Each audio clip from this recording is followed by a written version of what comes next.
Hi, welcome to our channel. This is the story of Wooden Boy, Pinocchio.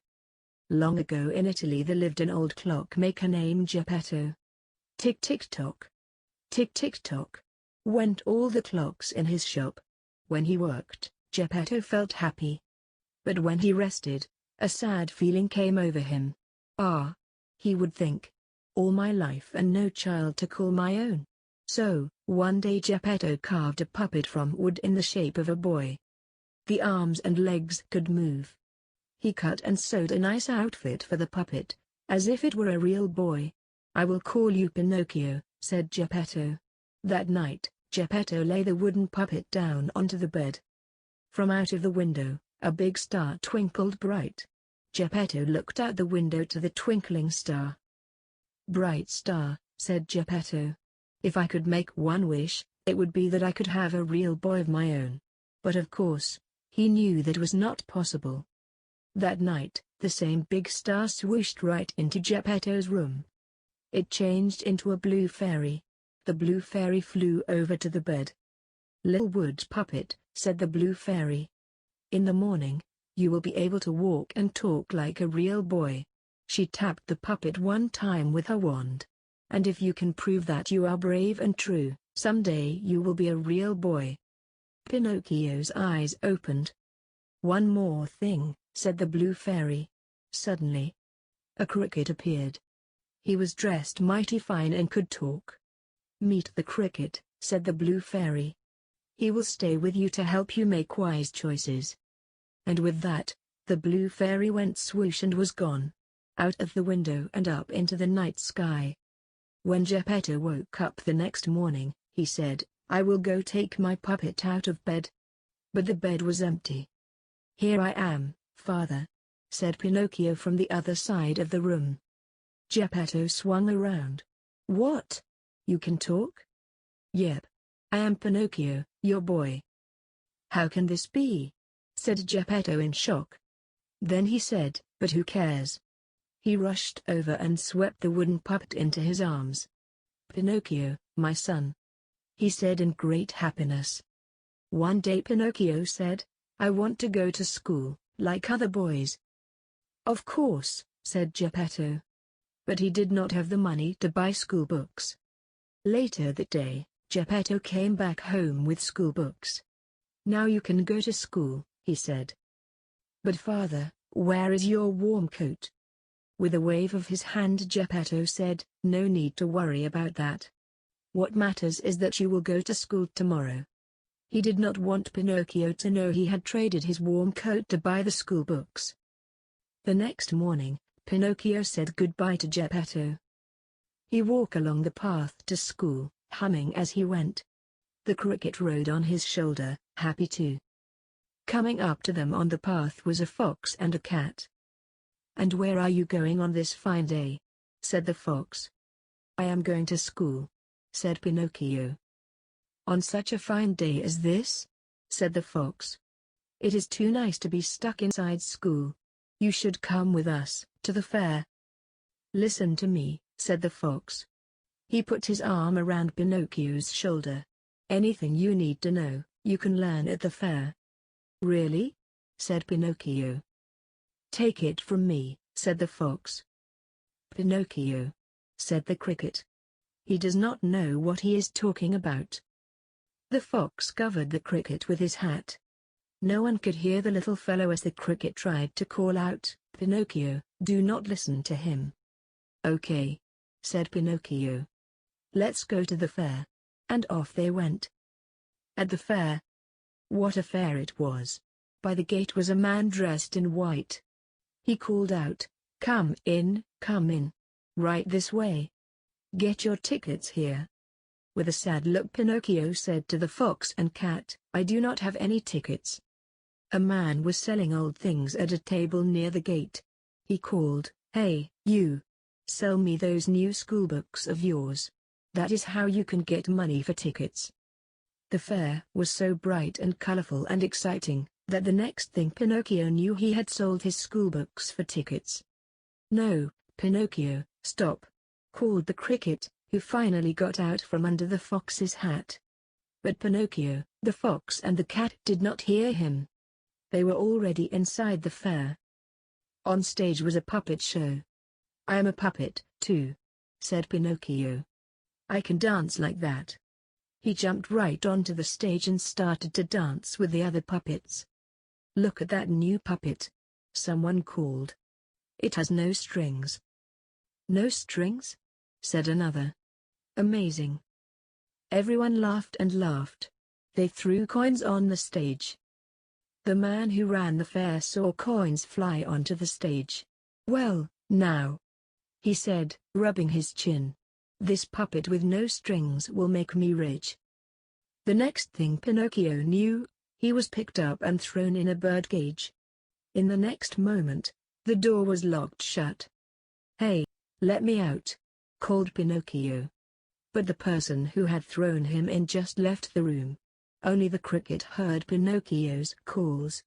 The cricket ran back and forth, in and out of the birdcage, trying to find a way to free the lock. But he could not unlock it. "I am stuck!" cried Pinocchio. "How did this happen to me?" All of a sudden, poof! There was the blue fairy. "Please," said Pinocchio. "Can you help me?" "Tell me something first," said the blue fairy. "How did you get inside that cage?" "Tell her what happened," said the cricket. Could he really tell the blue fairy what had happened? What would she think of him?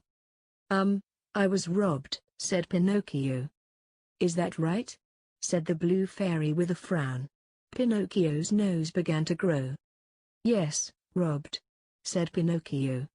"By two mean men, no, 4. The nose grew more. "They took my books. They made me come here. And they threw me into this cage." His nose grew longer and longer, until Pinocchio could see nothing in front of his face but one big giant nose. "Why is my nose so big?" Pinocchio cried out. "Pinocchio," said the blue fairy in a stern voice, "you must know what the truth really is." "I guess so," said Pinocchio. "I wanted to come to the fair. I came here with a fox and the cat." The nose grew shorter. "I had to sell my books to get some tickets." "Had to?" said the blue fairy. I decided to sell my books to get tickets," he said. The nose got shorter still. "Then someone put me in this cage," he said. The nose was back to normal. "Good job, Pinocchio," said the cricket. "Well done," said the blue fairy. "Now I will get you out of here." With a wave of her wand, Pinocchio was out of the cage. "Here are your books." And Pinocchio was holding the same new school books in his hands again. "Know this," said the blue fairy, "you are on your own from now on. Make sure you do the right thing next time." And she was gone.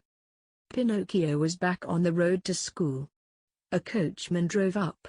"Hey kid, how about a ride?" "No, thank you," said Pinocchio. "I am going to school." "You will ride faster with me," said the coachman to Pinocchio. "All right," said Pinocchio. "I want go to school right away." When Pinocchio was inside the coachman said, "Say kid, why do you think boys like you go to school?" "To learn things," said Pinocchio. "And to grow up, I guess. So we can do what we want." "Well," said the coachman, "what if I told you that could do what you wanted, right now?" "Right now?" "Yep. Think of it. Skip the books. Skip the school. Right now, how would you like to have all the candy you can eat?" "All the candy?" "Yep. Ice cream too. Of every flavor. Ever want to smoke cigar or play pool? All this and more, at Pleasure Island." "Pleasure Island?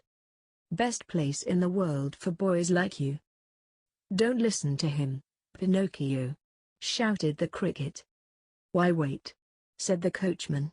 "I know just where Pleasure Island is. This is your lucky day, kid. So what do you say?" "Let's go there," said Pinocchio. "I'm going to Pleasure Island." "Or," said the cricket, waving his arms in the air. After a while, the coach stopped. "You got a boy with you in that coach?" said a dark stranger to the coachman. "Yep." The coachman grabbed Pinocchio and threw him down onto the ground. "He's all yours. Now pay up." The coachman reached out his hand to get money from the dark stranger. Then the coachman drove off. What could it all mean? But as Pinocchio looked around, he no longer cared. For everything the coachman had told him was true. Heaps of candy all about. Tubs of ice cream in every flavor. Boys like him could eat and play all day. None of them have to work or clean up. There were even cigars if you wanted one, and pool tables to play.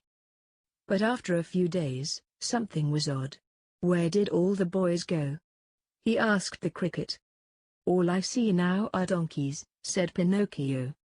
"I must say, there used to be more boys around here," said the cricket. Just then, one of his ears popped into a donkey ear. Then his other ear popped into a donkey ear, too. "Oh!" cried the cricket. "What is happening to you?" "I don't know, honk," said Pinocchio. Pinocchio and the cricket saw a line of donkeys led by a dark stranger onto a truck. "Oh, no," said the cricket. "Now I get it. Boys get turned into donkeys here. Then the donkeys are sold. Pinocchio, we have to get you out of here, fast, while we still can." "Let's go, honk," said Pinocchio. His 2 feet had popped into 4. "Run, quick," said the cricket. One good thing about Pinocchio's new 4 legs is he could run very fast. Quick, quick, they ran out of Pleasure Island. Soon they were at a dock by the ocean. "Please, sir," Pinocchio called out to a man by the dock. "I am looking for an old man named Geppetto. Do you know him?" Honk. "Sounds like you are getting a bad cold," said the man. "Geppetto. That's the old man whose son left one morning and did not come back. He went out on a boat to look for him. No one has seen the poor fellow since." "Oh no. This is all my fault, honk," said Pinocchio. "I must look for my father." Pinocchio jumped off of the dock into the ocean. The cricket jumped in too, close behind. Most of Pinocchio was still made of wood, so he could float on the ocean. "Father!" he called out, paddling the water with his arms. "Father!" But there was no answer. All Pinocchio could see around him was blue water everywhere. Until, what was that, far away? Something was rushing up. Something big, and very fast. In a moment, a giant whale was upon them. It opened its giant jaws and with one gulp, swallowed Pinocchio. Rushing inside with all the sea water tumbled Pinocchio and the cricket. When they came to a stop, they saw that they were in the dark belly of the whale. "Are you okay?" said Pinocchio to the cricket. "I am fine," said a voice of an old man. "Wait a minute," said Pinocchio. "Father, is that you?" There was Geppetto. "Father, father, it's me," said Pinocchio. "My son," said Geppetto. "I thought I was dreaming." They hugged in joy. "Look," said Geppetto as 3 fish swam by. "There goes our dinner." "Father, I have an idea. Let's make a fire." "Grilled fish tonight," said Geppetto. "No, I mean for us to get out," said Pinocchio. He gathered driftwood and got a flame going. "This is how we can make the whale sneeze," he said. Pinocchio waved his arms over the flame to make a lot of smoke. Soon, clouds of black smoke were rising up. The whale gave a cough. "Hang on," said Pinocchio. And then, wham! In one big sneeze, Pinocchio, Geppetto and the cricket flew out of the whale's mouth. Rolling over and over in the sea water, at last they rolled up onto the shore. "Pinocchio?" Geppetto rose to his feet. The cricket was there beside him. But where was Pinocchio? And then they found him. Pinocchio was face down, his head in a puddle. Pinocchio. They were too late.